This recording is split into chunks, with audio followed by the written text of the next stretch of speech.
Hi மக்களே, இன்றைக்கி நம்ம சேனலில் கத்திரிக்காய் கிரேவி எப்படி செய்யுதுன்னு பார்க்க போகிறோம். வாங்க. அதுக்கு வந்து பார்த்திங்கன்னா நம்ம வைலட் கலர் கத்திரிக்காய் எடுத்திருக்கோம்.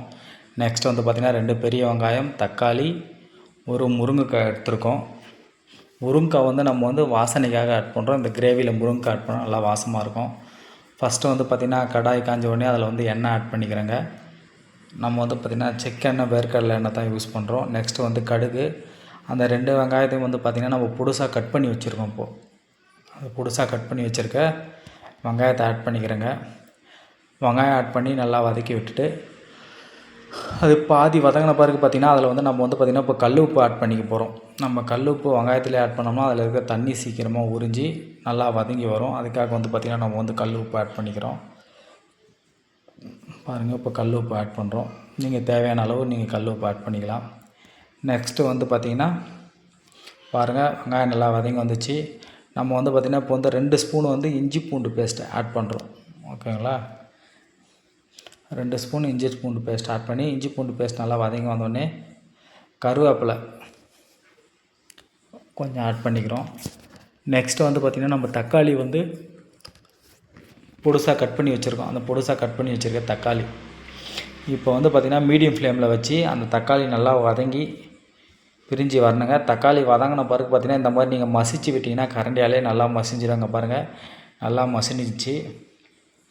நெக்ஸ்ட்டு வந்து பார்த்திங்கன்னா நம்ம கத்திரிக்காய் வந்து பார்த்திங்கன்னா இந்த மாதிரி சின்ன சின்ன பீஸாக கட் பண்ணி வச்சுருக்கோம். நம்ம எதுக்கு வைலட் கலர் கத்திரிக்காய் எடுத்துருக்கோன்னு பார்த்திங்கன்னா இந்த கிரேவிக்கு வைலட் கலர் கத்திரிக்காய் தான் பார்த்திங்கன்னா நல்லா குழஞ்சி வரும். நம்ம கடையெல்லாம் வாங்கினா பிரியாணிக்கு கிரேவி கொடுப்பாங்க, கத்திரிக்காய் கிரேவி.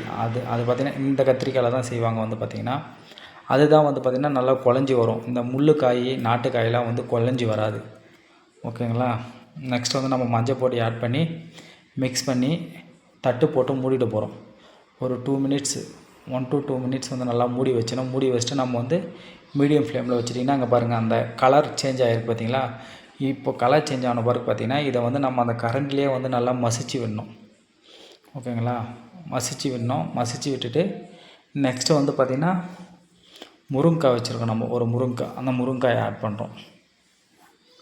ஓகேங்களா? முருங்கைக்காய் ஆட் பண்ணி ஒரு 1 மினிட் நம்ம வந்து வெயிட் பண்ணலாம். வெயிட் பண்ணிவிட்டு நெக்ஸ்ட்டு வந்து பார்த்திங்கன்னா நம்ம மல்லிப்பொடி, மிளகாய்த்தூள், கரம் மசாலா இதெல்லாம் ஆட் பண்ண போகிறோம். நம்ம வந்து பார்த்திங்கன்னா இங்கே பாருங்கள் கரண்டியில் நம்ம மசிச்சு வர பாருங்கள். நீங்கள் இந்த மாதிரி மசிச்சு விட்டிங்கன்னா தான் அந்த மாதிரி கிரேவி வரும். இல்லைன்னா குழம்பு மாதிரி வந்து பார்த்திங்கன்னா காய் அப்படியே தனித்தனியாக காயாகவே இருக்கும். ஓகேங்களா? அதனால் வந்து பார்த்திங்கன்னா நீங்கள் வந்து இந்த மாதிரி கரண்டியில் மசிச்சு விட்டுட்டு பாருங்கள் நல்லா மசிஞ்சு வந்துச்சு. நெக்ஸ்ட்டு வந்து பார்த்திங்கன்னா நம்ம குழம்புக்கு யூஸ் பண்ணுற மிளகாய் பொடி அது வந்து பார்த்திங்கன்னா 2 ஸ்பூன் போடுறோம். கரம் மசாலா ஒரு 1/4 டீஸ்பூன். நெக்ஸ்ட்டு வந்து மல்லிப்பொடி 1 ஸ்பூன் போடுறோம். அடுத்தது வந்து பார்த்திங்கன்னா ரெட் சில்லி ஒரு ஸ்பூன் வந்து ரெட் சில்லி போடுறோம். ஃபஸ்ட்டு வந்து ஒரு 3/4 ஸ்பூன் தான் வந்துச்சுங்க. அப்புறம் ஒரு 1/4 ஸ்பூன் போடுறோம் நம்ம ரெட் சில்லி. இப்போ இது எல்லாத்தையும் போட்டு மிக்ஸ் பண்ணி பச்சை வாசனை போகிற அளவு நம்ம மிக்ஸ் பண்ணி விடணும். ஓகேங்களா? மிக்ஸ் பண்ணி விட்டுட்டு தண்ணி ஆட் பண்ணி நம்ம கொதிக்க விட போகிறோம். தண்ணி வந்து நிறைய ஆட் பண்ணக்கூடாதுங்க. நம்ம இதில் வந்து புளி தண்ணி வேறு ஆட் பண்ண போகிறோம். அதனால் வந்து பார்த்திங்கன்னா தண்ணி வந்து நிறைய ஆட் பண்ணக்கூடாது. ஓகேங்களா? இப்போ ஒரு கிரேவி கன்சிஸ்டன்சிக்கு மட்டும் நம்ம மிக்ஸ் பண்ணி விட்டுட்டு ஒரு 2 மினிட்ஸ் கழிச்சு அந்த முருங்கைக்காய் கொஞ்சம் வேகாமல் இருக்கும். அந்த முருங்கைக்காய் வேகிற வரைக்கும் ஒரு 2 மினிட்ஸில் வந்து பார்த்திங்கன்னா ரெடி ஆகிடும். அதுக்குள்ளே வந்து பார்த்திங்கன்னா நம்ம புளி கரைச்சி ரெடியாக வச்சுட்டு புளி ஊற்றி எண்ணெய் பிரிஞ்சு வந்தோடனே நம்ம கீழே இறக்கிடலாங்க. இந்த கிரேவி வந்து பார்த்திங்கன்னா நீங்கள் நார்மலாக வந்து ரைஸுக்கு சாப்பிட்லாம். நெக்ஸ்ட்டு வந்து பார்த்திங்கன்னா நீங்கள் வந்து பிரியாணி செய்கிறீங்கன்னா கூட இந்த மாதிரி மாடலில் நீங்கள் கிரேவி செஞ்சுக்கலாம். நல்லா டேஸ்ட்டாக இருக்கும். இதில் முருங்கைக்காய் போட்டிருக்கோம். நீங்கள் முருங்கைக்காய் போடாமல் இந்த கிரேவி வச்சிங்கன்னா பிரியாணிக்கு வந்து பார்த்திங்கன்னா கத்திரிக்காய் தொக்கு சூப்பராக இருக்கும். ஓகேங்களா? இப்போ பாருங்கள் புளி ஆட் பண்ணியாச்சுங்க. புளி ஆட் பண்ணி ஒரே ஒரு கொதி வந்த பிறகு வந்து பார்த்திங்கன்னா நம்ம இறக்கிடலாம். அந்த புளி தண்ணியை நீங்கள் அளவாக சேர்த்துக்கணும். அப்போ தான் வந்து பார்த்திங்கன்னா உங்களுக்கு உடனே கிரேவி வரும். இல்லைனா கொஞ்சம் நேரம் தண்ணி ஆகிடுச்சுன்னா நல்லா கொதித்து வரத்துக்கு கொஞ்சம் லேட் ஆகும். அதனால் வந்து பார்த்திங்கன்னா நீங்கள் வந்து புளி தண்ணி ஊற்றி ஒரு 1 மினிட் 2 மினிட்டில் பார்த்திங்கன்னா பாருங்கள் நல்லா கொதித்து அந்த எண்ணெய் பிரிஞ்சு வருது.